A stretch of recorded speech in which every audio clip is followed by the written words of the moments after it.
నేను ముఖ్యంగా రెండే విషయాలు చెప్పదలుచుకున్నాను. మొన్న ఆ రోజు జరిగిన అటాక్ లో నాకు బాగా బాధించింది ఏమంటే, ఒక టెర్రరిస్ట్ వచ్చి, ఒక నలుగురు వచ్చి 4,000 మంది ఉన్న ఒక ప్రాంతంలో వాడు చాలా విచ్చలవిడిగా ఒక ఇంటర్వ్యూ చేస్తున్నట్టు, ఒక ప్రశాంతంగా వాడు నువ్వు హిందువా కాదా ఒక ఇమిగ్రేషన్ చెక్ చేసినట్టు చేసి మరీ చంపుతా ఉంటే, మనలో తన భర్తను చంపేస్తుంటే పక్కన ఉన్న భార్య తిరగబడలేదు, తన తండ్రిని చంపేస్తుంటే ఎదురుగా ఉన్న పిల్లలు తిరగబడలేదు. ఇదే అది ఒక చిన్న ఎగ్జాంపుల్ మాత్రమే. అంటే మనలో చేవ చచ్చిందా, తిరగబడే తత్వం చచ్చిపోయిందా? ఏ ఒక భార్య తిరగబడలేదా?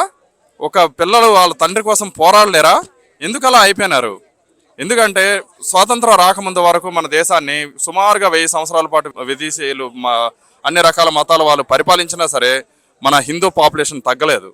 కానీ స్వతంత్రం వచ్చిన తర్వాత మాత్రం మన హిందూ పాపులేషన్ తగ్గిపోతా వచ్చింది. రీజన్ ఏంటి? మొన్న జరిగిన ఇన్సిడెంట్ ఒక ఎగ్జాంపుల్ మాత్రమే. ఆ రోజు కూడా తిరగబడలేదు.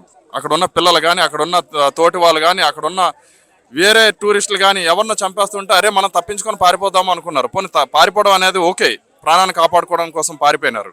కానీ ప్రాణాన్ని ఇంకా కాపాడుకోలేని పరిస్థితిలో ఉన్నప్పుడు తిరగబడాలి కదా. ఒక చిన్న జంతువు కూడా తిరగబడుతుంది, మనం ఎందుకు తిరగబడలేకపోయాం?